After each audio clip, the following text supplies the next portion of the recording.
I da ste ljudi, evo danas snimamo igre za slabije računare, epizoda 2. Prva igrica je kao še iz pakla, znači o toj igrici što imamo reći, znači izazvete onog čiku kao onog čovječuljka ili čoveka i kao postavljate mu zamke i tako to. Onda druga igrica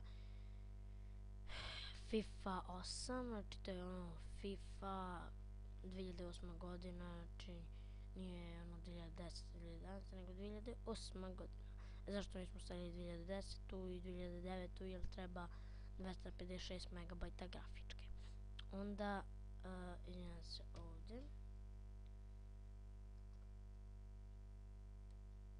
Virtual Tennis 3, mislim da za tu igricu treba oko 1 GB RAM i 128 MB grafičke, ja mislim.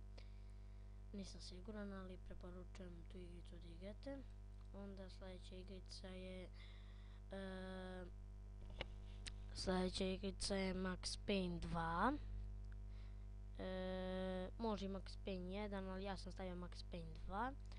I zadnja igrica je GTA Vice City, znači to je ono retardirana od retardiranih, znači najgluplja igrica po meni, a mislim da i po vama.